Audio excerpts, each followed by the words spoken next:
Good morning, students. Today I will teach you chapter number 9, the living organism, characteristic and habitats.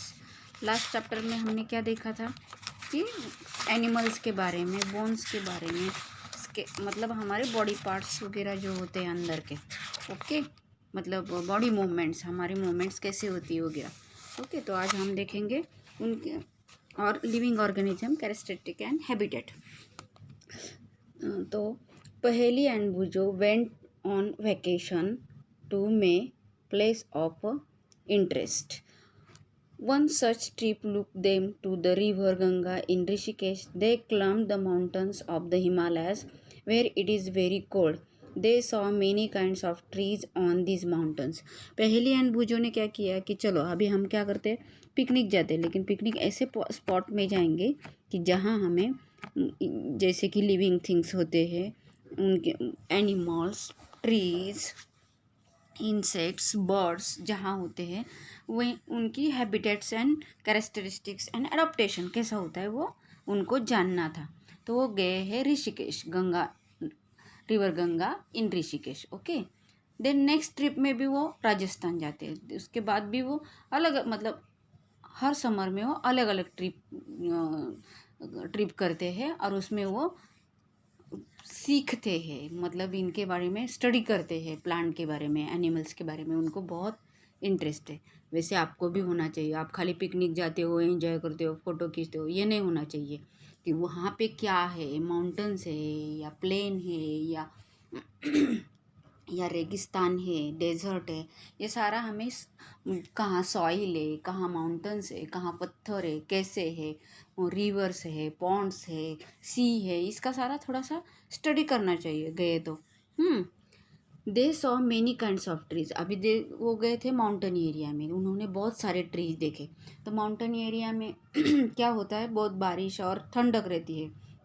अभी देखो कश्मीर, फिर हिमालय में गए तो आपको माउंटेन एरिया, सारे माउंटेन एरिया दिखेंगे और वहाँ पे जो ट्रीज़ है जैसे कि पाइन ट्री, स्पर्स, फर ट्री, तो वो उनके लीव्स जो होते हैं वो नोकीले होते हैं, सुई के नोकीले जैसे, और वो डाउनवर्ड्स होते हैं।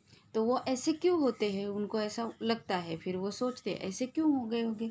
तो वो जो ट्रीज़ होते हैं उनके जो लीव्स है वो डाउनवर्ड्स होते हैं, इसलिए होते हैं कि उसके ऊपर बर्फ़ जब गिरती है तो बर्फ़ इजीली स्लाइड हो जाए, okay. The kinds of trees these mountains, oaks, pine, deodars, very different from of ones near their home on the plains. अभी जो पहले और भुजो कहाँ प्लेन एरिया में रहते हैं उनके, तो उनके यहाँ कैसे बड़े बड़े ट्री दे, मतलब पीपल ट्री, बनियान ट्री, नीम ट्री, ऐसे ट्री होंगे। और उन्होंने फर्स्ट टाइम वो माउंटेन एरिया में गए होंगे तो उन्होंने जैसे कि वो पाइन, देवदार वृक्ष देखे। जैसे कि हमारे यहाँ अशोका वृक्ष होता है, तो अशोका वृक्ष कैसा होता है कोन जैसा होता है। तो वो उसका एकदम लंबा लंबा ट्री होता है और उसके पत्ते हैं वो डाउनवर्ड्स होते हैं। वैसे उधर के सारे ऐसे ट्रीज होते हैं और वो डाउनवर्ड्स होते हैं। Oaks, pines and deodars very different from ones of their the home on the plains. Yet another trip they travelled into the Rajasthan. अभी देखो दूसरी ट्रिप में उन्होंने कहाँ जाने का सोचा, राजस्थान में। And move on the camel through the hot desert. They collect the different kinds of cactus plants from this tree. अभी पहले हो गए थे Ganga river Rishikesh mountain area में, वो सेकेंड ट्रिप में गए हैं राजस्थान में क्या होता है, डेजर्ट मतलब पूरी रेती रेती होती है और हॉट एरिया होता है। और रात को वो ठंडा हो जाता है, रात को वहाँ पे ठंड हो जाती है और दिन में भयंकर गर्मी लगती है, क्योंकि ड्यू टू सैंड गर्म हो जाती है तो एकदम गर्मी लगती है, और रात को सैंड ठंडी हो जाती है तो ठंडक हो जाती है। और वहाँ कौन से प्राणी रहते हैं, वहाँ पे कौन से मतलब प्लांट कैसे होते हैं। अभी देखो जहाँ पानी नहीं होगा तो वहाँ प्लांट कैसे होंगे, एकदम थॉर्नी प्लांट्स, मतलब काटेरी प्लांट्स, ओके। और उनका स्टेम होगा एकदम ऐसा गुबगुबित स्टेम होता है उनको, उसमें ऐसे पानी स्टोर करके रखते हैं। जैसे कि अभी कैमल है, तो कैमल क्या करता है, 1 वीक के लिए 46 लीटर पानी पी के रखता है, तो उसको फिर 7-8 दिन उसको ज़रूरत नहीं पड़ती पानी पीने की। ऐसे प्लांट्स होते हैं, जब बारिश का मौसम आता है तो वो पानी स्टोर करके रखते हैं अपने स्टेम में, और वो पूरा फिर 6 महीने, 7 महीने, 8 महीने ऐसे वो पानी वो अपना यूज़ करते हैं। देखो अभी, they go to the Rajasthan and moved the camels through the hot desert. They collect the different kinds of cactus plants from the trip. Finally, they went on the trip to put the visited the sea beach. अब पूरी the next time पहले वाले वो ऋषिकेश में गए थे, फिर राजस्थान गए, अभी उन्होंने ट्रिप निकाली है वो कहाँ, सी एरिया में, मतलब जहाँ की पुरी है। पुरी एक नाम है वो प्लेस का। Okay, Puri and visit to the sea beach पे dotted with the Caucasian's tree. While the recollecting all the fun they on these trips, on those sticks them all these places were the difference from the one another. Some were cold, some were very hot and dry, some places are humid, and yet the had many organisms, living creatures of the various kinds. अभी जब वो mountain area में गए थे तो वहाँ पे ठंडक थी, फिर राजस्थान में गए थे वहाँ गर्मी थी। जैसे कि अभी पूरी गए थे कि वहाँ पे सी एरिया, कोस्टल एरिया होता है, तो वहाँ ह्यूमिड क्लाइमेट होता है। वैसे उन्होंने वहाँ के सारे ऑर्गेनिज्म, लिविंग क्रीचर्स देखे हैं, प्लांट्स, क्रीचर्स, एनिमल्स, उनका हैबिटेट कैसा होता है ये। Okay, they try to think the place of earth where there may not any living creatures. Bujo thought of a place near his home. Inside the house, he tied to the cupboard. He had those that there may not any living organism there, but he found the tiny spiders in the cupboard. अभी देखो, भुजो को क्या एक idea आती है और वो अपने कबर्ड में बंद होकर था, तो वहाँ पे सारा अंधेरा अंधेरा होता है, वहाँ पे ज़्यादा एयर भी नहीं आती है, तो वहाँ पे भी मतलब जो इंसेक्ट्स है उसको एक इंसेक्ट्स मिला, स्पाइडर मिला। Okay, in the cupboard outside the home to there did not see to be any place he could think that did not living creatures. See here. Some of the kinds of their other figure number 9.1 Paheli started to thinking and reading about her away place. She read that the people have even found tiny living organism in the openings of the volcanoes. देखो अभी इधर एक picture दिखाया है, search the living ऑर्गेनम, वो अपने अभी देखो वहाँ पे वो बैठ के स्टडी कर रहे हैं, उनके आजू बाजू में पेड़ है, इंसेक्ट्स है, बर्ड्स है, एनिमल्स है, पत्थर है, रेती है, कितना सारा है, ग्रास है, तो उनके बारे में वो स्टडी कर रहे हैं। Another those that the awkward in Paheli and Bhujo was about the kinds of living organism that were present in the different location that they have visited, the desert and camels, the mountain area, goats and yak. Puri has the some other creatures, crabs and beach and such variety of the fish. जैसे कि वो mountain area में गए थे तो उन्होंने वहाँ याक और गोट्स देखे, फिर वो राजस्थान गए थे तो वहाँ उन्होंने कैमल देखा, फिर पुरी गए थे तो वहाँ क्रीचर्स देखे, क्रैब्स देखे, फिश देखे। Okay, beings that the fishermen at the sea, and then there are seems to be a creatures like ants that are present in all these different location. अभी देखो जहाँ वो सी एरिया, कोस्टल एरिया में गए थे तो वहाँ उनको एंट्स भी दिखी, मतलब चिटिया। दिस डिफरेंट लोकेशन, अलग अलग लोकेशन पे, the kinds of found in the region where the different from the plants and their region that about the surroundings.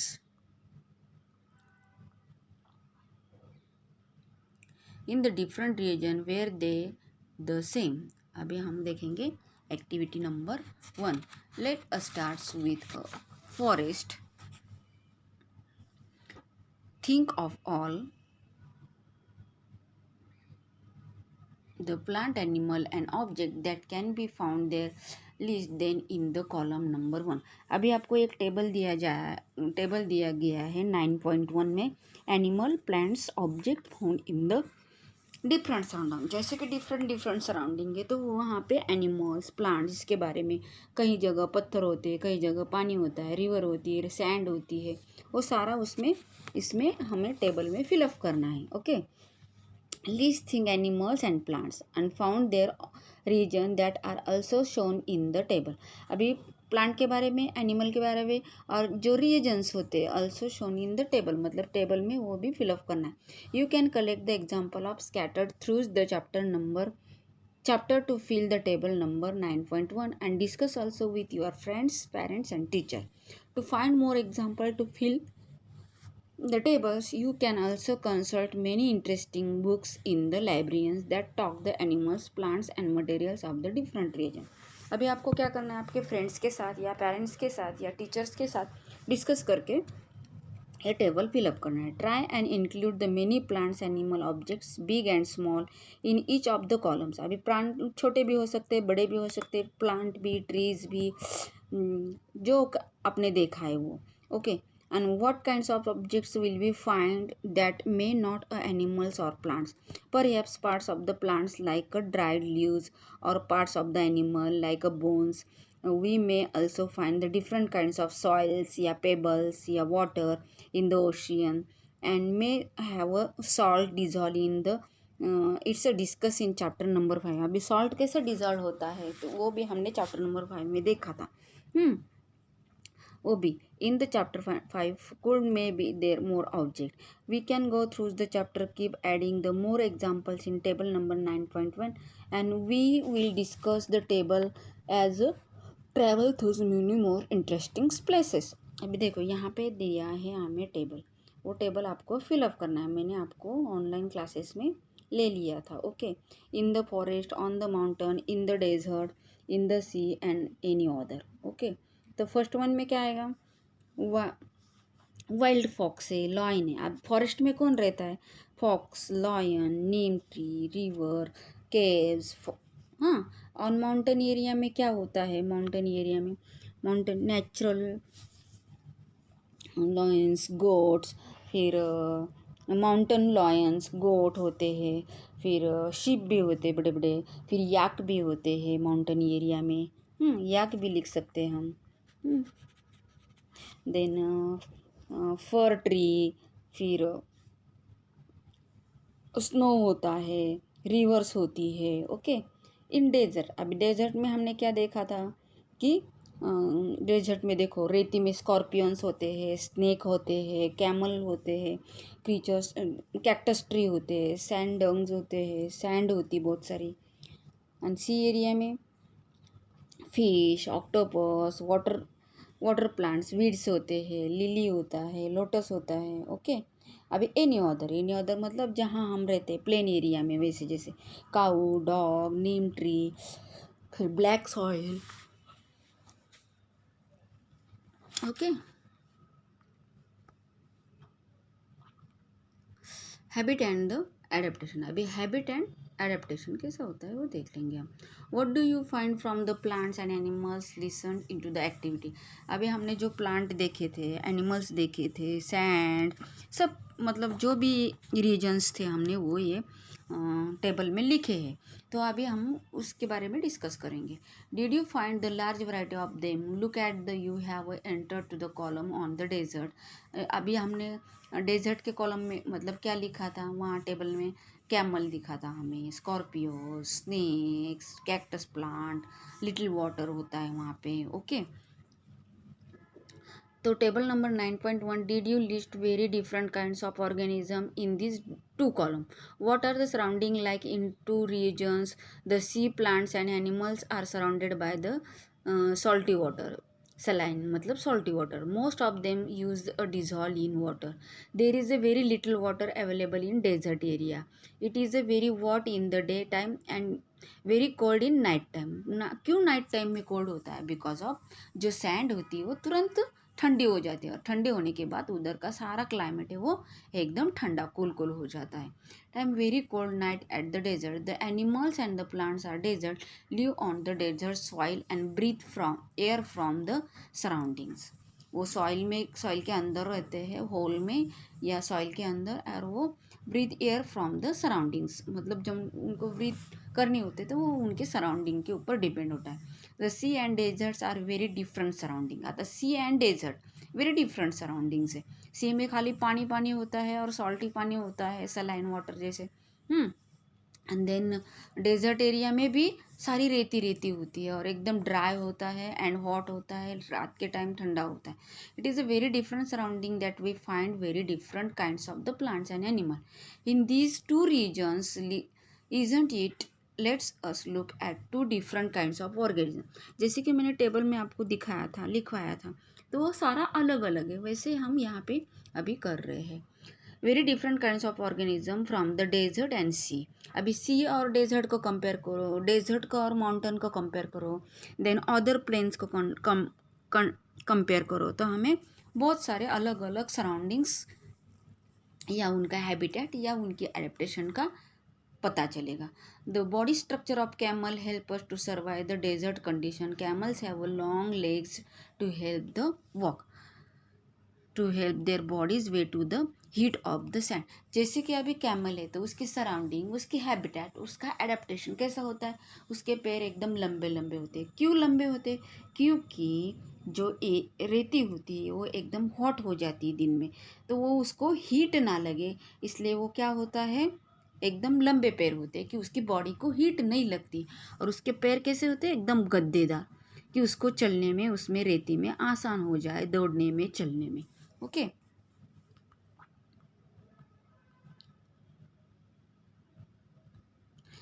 और देखो अभी यहाँ पे पिक्चर भी दिखाया है 9.2 फिगर में.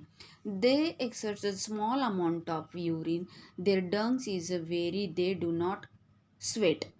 देखो अभी स्वेट मतलब पसीना. Their dungs are dry and they do not sweat.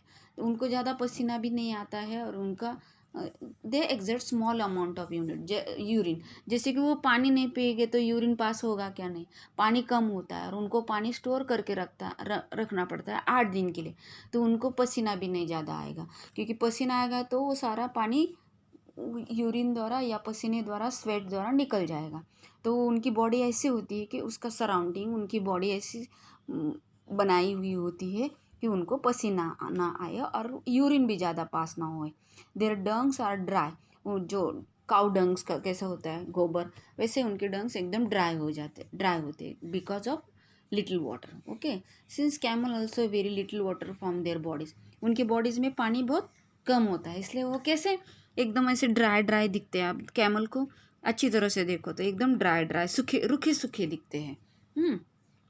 Camel lose very water from their bodies. They can live for many days without water.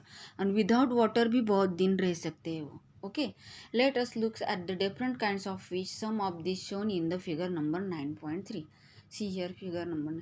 अभी देखो ये जो फिश की बॉडी है और कैमल की बॉडी एकदम रूखी सूखी है और फिश एकदम गुबगुबीत है ना, एकदम एकदम जाड़े जाड़े है और स्मूथ है, और उनकी बॉडी एकदम गीली गीली है, स्मूथ है ना, स्लाइडिंग वाली है. और ये देखो एकदम रूखे सूखे ड्राई ड्राई लग रहे हैं, है ना. तो क्या क्यों है ऐसा? क्योंकि उनके सराउंडिंग के हिसाब से, हैबिटेट के हिसाब से, एडाप्टेशन के हिसाब से.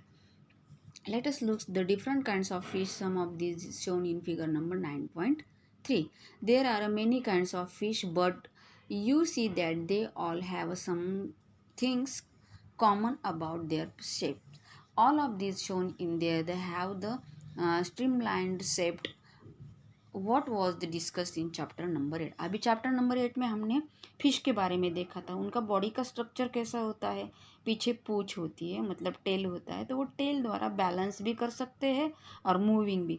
जैसे कि वो डायरेक्शन उनकी चेंज हो सकती है. उनकी बॉडी एक बोट जैसी होती है, मतलब सेल जैसी होती है, और वो स्ट्रीम जैसी, मतलब बोट शेप होता है. उनको जब भी मुड़ना है, डायरेक्शन लेनी है, तो वो इजीली मुड़ सकते हैं, इजीली डायरेक्शन चेंज कर सकते हैं और इजीली अपनी बॉडी टेल के ऊपर बैलेंस कर सकते हैं।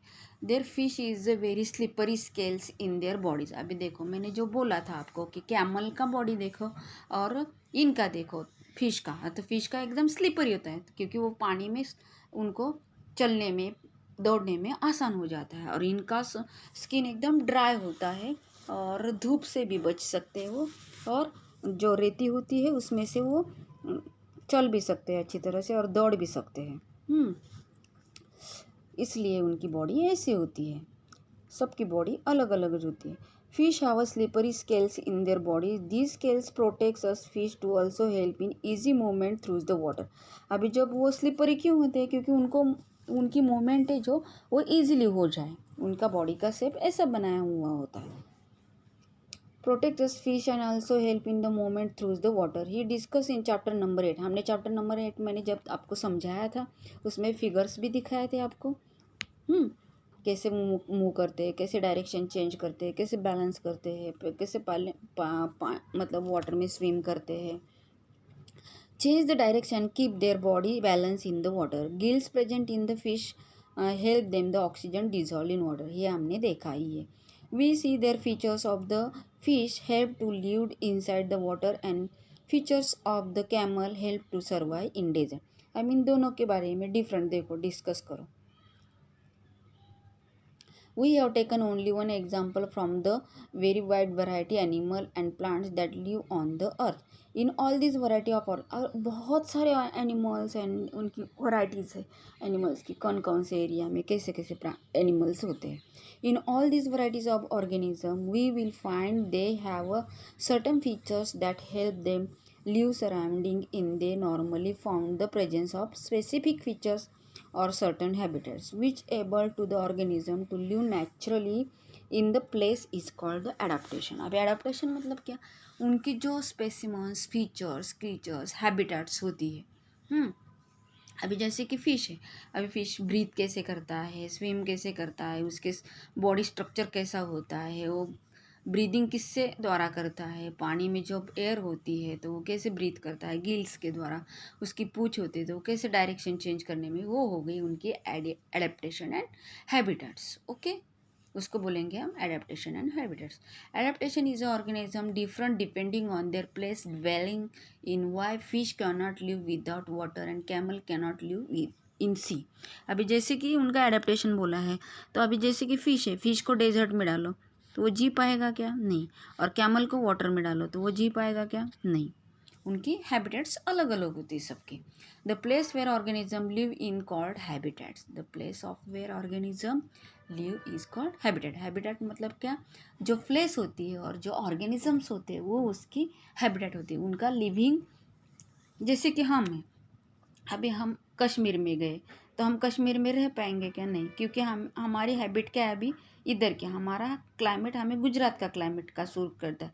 हम कश्मीर में गए, ज़्यादा दिन कश्मीर में रहे तो हमें सर्दी बेर्दी लग जाती है, वहाँ से हम यहाँ पे आते घूमने जाते हैं तो देखो हम बीमार हो जाते हैं, क्योंकि हमारी हैबिटेट है हमारे एरिया में रह के। सबके एरिया अलग अलग होते हैं, उनके रहन सहन, उनकी बॉडी का स्ट्रक्चर देखो। उधर के लोग एकदम गोरे गोरे होते हैं, बिकॉज ऑफ क्यों, क्योंकि वहाँ पे बहुत ठंड पड़ती है, उनका सराउंडिंग अलग होता है, उनका सराउंडिंग ऑलवेज कोल्ड होता है।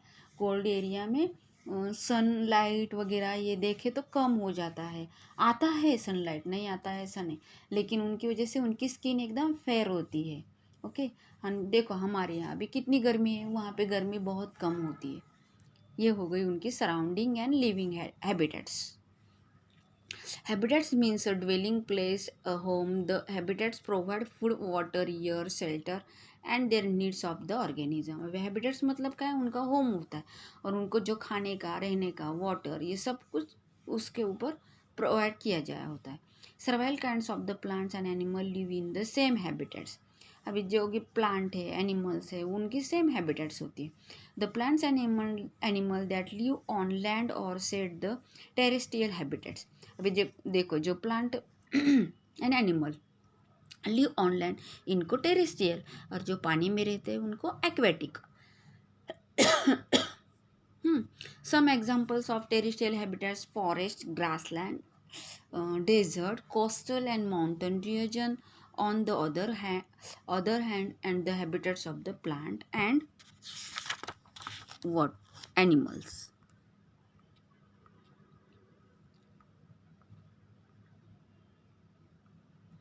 that live in water are called the aquatic habitats. जो एनिमल पानी में रहते हैं उनको एक्वेटिक हैबिटेट बोलते हैं, और जो डेजर्ट में, ग्रासलैंड में, लैंड में, प्लेन में रहते हैं उनको टेरेस्ट्रियल बोलते हैं.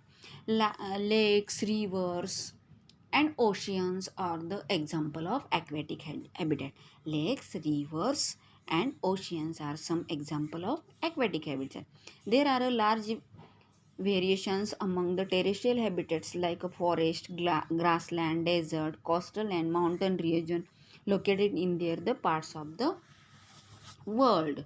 The organism, both plant and animal living in the habitats, are abiotic components, and the non-living organism as also rock, soil, air, water in the habitat constitute its abiotic components are sunlight and heat abiotic or abiotic components. देखो अभी living organism and non living organism. अभी living organism में आएगा insects, plants, human beings and animals, and non living में rock, soil, water, air ये आता है, उसको अबायोटिक कंपोनेंट्स बोलते हैं. और जो लिविंग होते हैं उनको ऑर्गेनिज्म को बायोटिक कंपोनेंट्स बोलते हैं. We are known the same plants grows from the seeds. Let's look some biotic factors. आज जैसे कि ग्रोथ होना, ये क्या है, बायोटिक फैक्टर्स है. सीड्स है तो सीड्स का बेबी प्लांट बन जाता है तो उनकी क्या हो गई, ग्रोथ हो गई, मतलब ये हो गया biotic factors.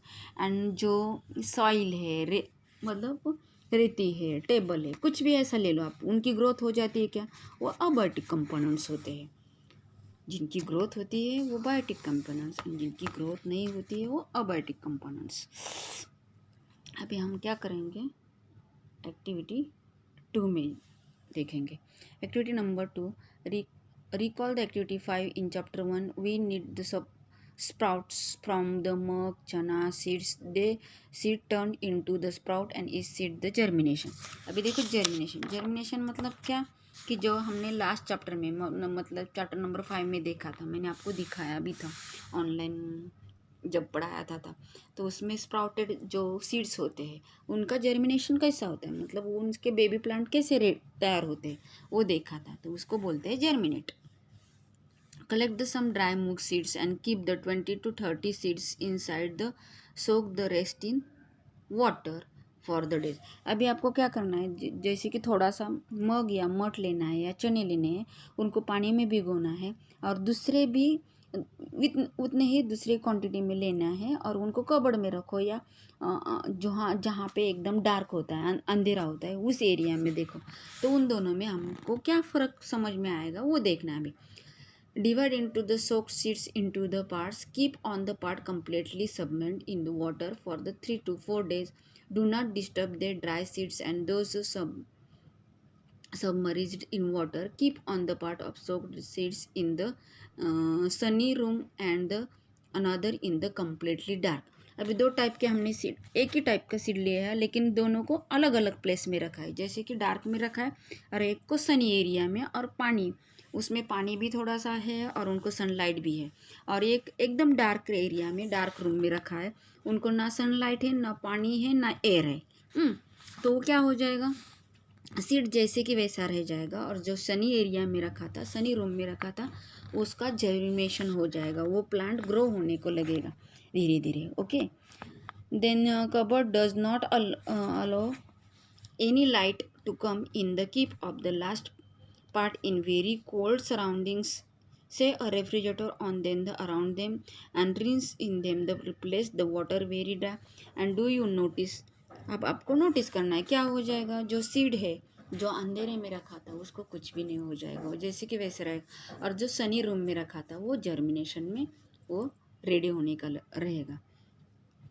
Do you realize the abiotic factors like air, water and light, heat important for growth of plants. अभी जो जैसे कि अबायोटिक फैक्टर्स है like air, water, light and heat और important for the growth of plant. अभी plant के लिए growth कैसे होगी? तो ग्रोथ जो डार्क एरिया में रखा था उसकी ग्रोथ हो गई क्या? नहीं। तो उनके लिए क्या चाहिए? लाइट चाहिए, एयर चाहिए, वाटर चाहिए।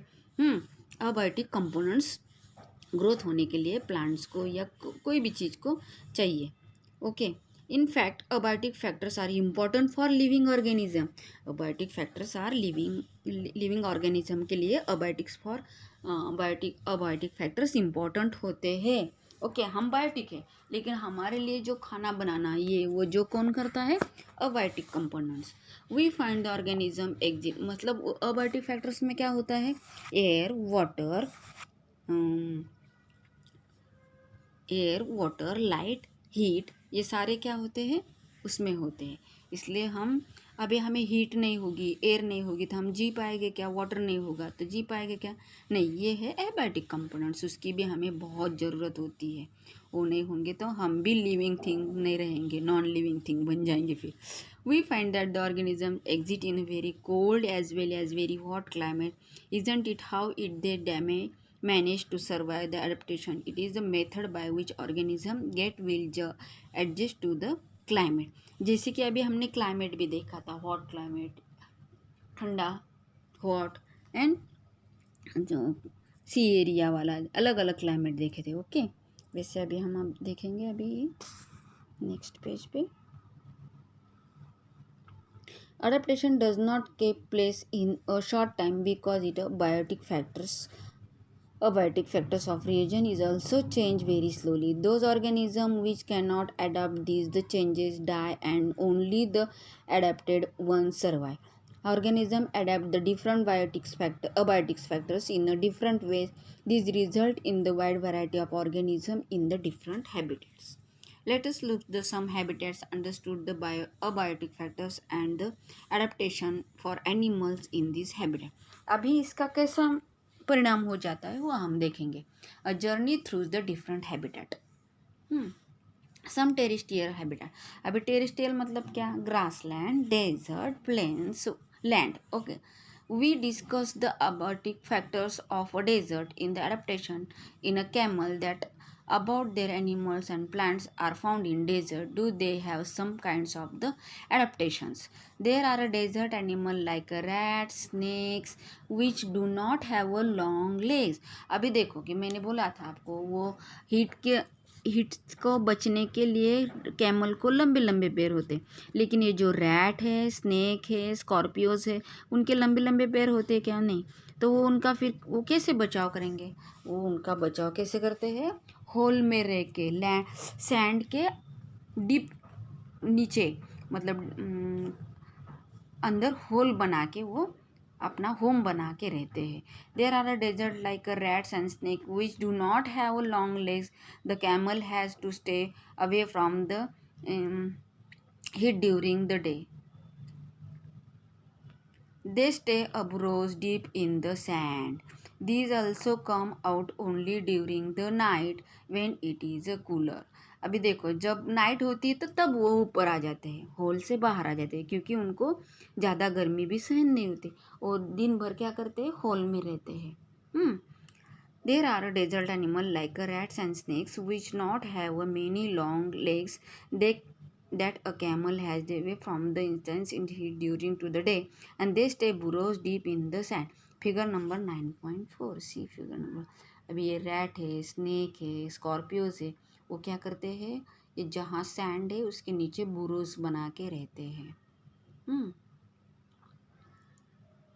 हम फिगर नंबर 9.5 में क्या है? Some typical plants have a growth in desert. अभी ये देखो इनका स्टेम कैसा है, तो वो हरे हरे कलर के, ग्रीन कलर के, और जिनका स्टेम स्ट्रॉन्ग नहीं है, ऐसा रसीला नहीं है, तो वो एकदम सूख गए हैं। इनको कांटे भी हैं उनके ऊपर, लेकिन छोटे छोटे ल्यूज भी होते हैं, एकदम छोटे छोटे, लेकिन उनका स्टेम पानी स्टोर करके रखता है पूरे साल के लिए, इसलिए वो कैसे लग रहे हैं? Green green. और जो बबुल विबुल है तो बबुल को पानी स्टोर करके को नहीं आता है, उनके पत्ते एकदम पतले पतले होते हैं, उनकी ब्रांच एकदम स्टेम उनका एकदम मतलब मजबूत नहीं होता है, मजबूत नहीं बोलेंगे हम उसको। स्टेम में पानी एब्जॉर्ब करके स्टोर करने के लिए जगह नहीं होती, इसलिए वो पूरे सूख जाते हैं। ओके, तो अभी हम क्या करेंगे, एक्टिविटी नंबर 3 नेक्स्ट लेक्चर में देखेंगे। ओके।